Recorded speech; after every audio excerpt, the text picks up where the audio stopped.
आज की कहानी है परवाह। यह क्या रोहित, कभी तुम भी तो मेरी मदद कर दिया करो। सुबह से शाम तक घर में लगी रहती हूँ, लेकिन तुम्हें तो मेरी बिल्कुल भी परवाह नहीं। तुम्हें तो यह भी नहीं दिखता कि तुम्हारे घर को संभालती हूँ, बच्चे को संभालती हूँ, तुम्हारे माता पिता को संभालती हूँ। पर मुझे क्या चाहिए, इसकी तुम्हें कोई परवाह ही नहीं होती। औरत हूँ, कोई मशीन नहीं। तुमने तो मुझे कामवाली ही समझ लिया।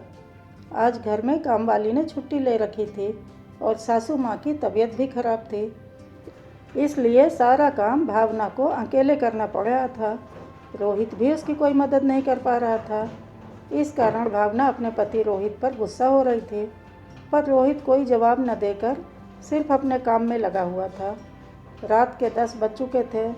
उसे सुबह ही अपना प्रोजेक्ट सबमिट करना था, नहीं तो मैनेजर से 10 बातें सुनने को मिलती। अब 10 बातें मैनेजर से सुने या पत्नी से। उसमें से उसने पत्नी से ही सुनना पसंद किया। अरे तुम सुन भी रहे हो या नहीं, मैं तुमसे ही कह रही हूँ। तुम्हें तो मेरी बिल्कुल परवाह नहीं है। इससे तो मैं अपने मायके में ही ठीक थी। पता नहीं क्या सोचकर मैंने शादी कर ली। सच है, आप मेरे तन के तो साझीदार बन गए, पर मन के और काम के नहीं। अचानक भावना की यह बात सुनकर रोहित के हाथ वहीं रुक गए। कुछ पल के लिए उसका दिमाग बिल्कुल शून्य हो गया। भावना इतनी बड़ी बात कह देगी, उसे यकीन ही नहीं हो रहा था।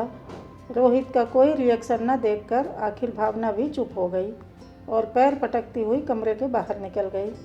भावना मेरे बारे में यह सब सोचती है, उसने मुझे अभी तक नहीं समझा। क्या सचमुच मैं ऐसा ही हूँ? ऐसे कई सवाल रोहित के दिमाग में घूमने लगे और उसे याद आया वो दिन जब भावना इस घर में बहू बनकर आई थी। रोहित घर का इकलौता बेटा था, इसलिए भावना को भी उसके माता पिता ने सिर आंखों पर बिठाया।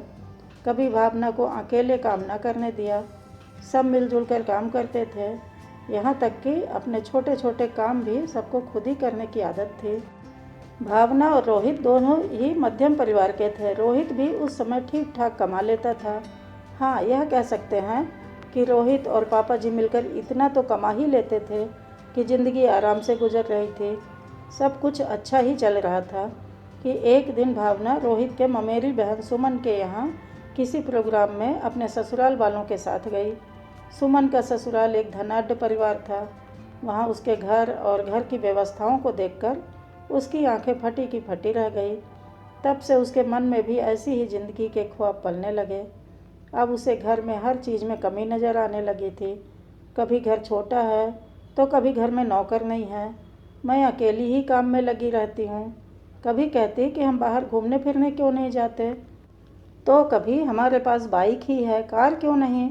रोज़ नई नई बातें करने लगी थी। रोहित और उसके घर वाले उसकी मन स्थिति समझ रहे थे, पर कर क्या सकते थे। आखिर जितनी चादर है उतने ही तो पैर फैला सकते थे। पर फिर भी रोहित कोशिश कर ही रहा था कि कोई अच्छी सी नौकरी मिल जाए, इसलिए नई जगह पर इंटरव्यू देने से भी गुरेज नहीं कर रहा था। भावना उसकी पत्नी है, उसकी इच्छाओं को पूरा करना उसकी जिम्मेदारी।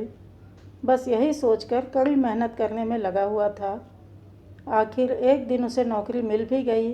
सैलरी भी अच्छी थी। अब जाहिर सी बात है कि अच्छी सैलरी है, अच्छी नौकरी भी है, तो वर्किंग आवर भी ज़्यादा ही होंगे। साथ ही साथ उस जगह पर ओवर टाइम की फैसिलिटी भी थी। इस कारण सुबह जल्दी से घर से निकलता तो सीधे रात को 9 बजे तक ही घर पहुंचता। दिन भर में इतना थक जाता कि रात को ज़्यादा किसी से बात भी नहीं कर पाता। खाना खाकर बिस्तर पर लेटता तो उसे नींद आ जाती। यहाँ तक कि संडे को भी काम करने से गुरेज नहीं था। माता पिता रोहित से बात करने को तरस जाते, पर भावना को इससे कोई एतराज़ नहीं था। उसे तो घर में आता हुआ पैसा दिख रहा था, बदलती हुई लाइफ स्टाइल दिख रही थी। घर में नौकर चाकर काम करने लगे थे। भावना किटी पार्टी और शॉपिंग में व्यस्त रहने लगी थी। रात को कुछ पल रोहित उसके साथ बिताना चाहता या प्यार भरी बात करना चाहता, तो भावना की बातों में सिर्फ किसी न किसी चीज़ की डिमांड ही होती। भावना रोहित को सिर्फ पैसा कमाने की मशीन समझने लगी थी। उसे उसकी भावना से कोई लेना देना ही नहीं था। लेकिन माता पिता ने तो रोहित से मिलने का अपना अलग ही तरीका ढूंढा था। अब वो दोनों सुबह जल्दी उठकर जब रोहित नाश्ता करने बैठता तो उसके साथ ही नाश्ता कर लेते। इसी बहाने ही सही दोनों अपने बच्चे के साथ कुछ पल बिता तो लेते। कुछ सालों बाद रोहित और भावना दोनों वंश के माता पिता बने। वंश के आगमन से जैसे परिवार पूरा हो गया, लेकिन भावना का रवैया अभी भी वही का वही था। रोहित अगर रात को कुछ देर अपने बेटे के साथ खेलने लगता तो भावना उसे टोक देती, अरे आप सो जाइए, नहीं तो सुबह लेट हो जाएगा, इसे मैं संभाल लूँगी। कभी रोहित कहता कि कुछ दिन छुट्टी लेकर मैं अपने बच्चे के साथ समय बिताना चाहता हूँ, तो भावना का जवाब होता कि क्यों बेवजह छुट्टी लेकर अपनी सैलरी कटवाना चाहते हो, रहने दो, बच्चा तो घर में ही है। लेकिन अब ऐसा क्या हो गया कि भावना ने इतनी बड़ी बात कह दी। रोहित ने तो उसके लिए अपने आप को पूरी तरह से बदल दिया। और आज रोहित ने अपना काम वहीं रोका और चुपचाप जाकर बालकनी में खड़ा हो गया। कुछ सोचकर रोहित वापस अपने कमरे में आया, अपना काम पूरा किया और खाना खाकर सो गया। दूसरे दिन रोहित सुबह हर रोज़ की तरह ही ऑफिस रवाना हुआ, लेकिन शाम को 6 बजे ही ऑफिस से घर आ गया। उसे देखते ही भावना ने कहा, आज इतनी जल्दी? आप तो 9 बजे तक आते हो ना? आता था, लेकिन अब नहीं, मैंने ओवर टाइम करना बंद कर दिया है। लेकिन क्यों? भावना ने घबराते हुए पूछा। उसके चेहरे को देखते ही रोहित के चेहरे पर मंद मंद मुस्कुराहट आ गई और उसने कहा, क्योंकि मुझे समझ में आ गया है कि आप चाहे कितनी ही कोशिश कर लो, कुछ इंसान ऐसे होते हैं जो कभी खुश नहीं होते। मेरी जॉब से ही मुझे 55,000 रुपये मिल जाते हैं, जो मेरे हिसाब से घर चलाने के लिए काफ़ी है। तो बेवजह ओवर टाइम करके मैं अपने बच्चे और अपने माता पिता को मेरे साथ के लिए क्यों तरसाऊं? इसलिए मैंने ओवर टाइम और संडे को काम करना बंद कर दिया। लेकिन इतनी कम सैलरी में घर कैसे चलेगा? क्यों? जब हमारी शादी हुई थी उस समय मेरी सैलरी 15,000 थी।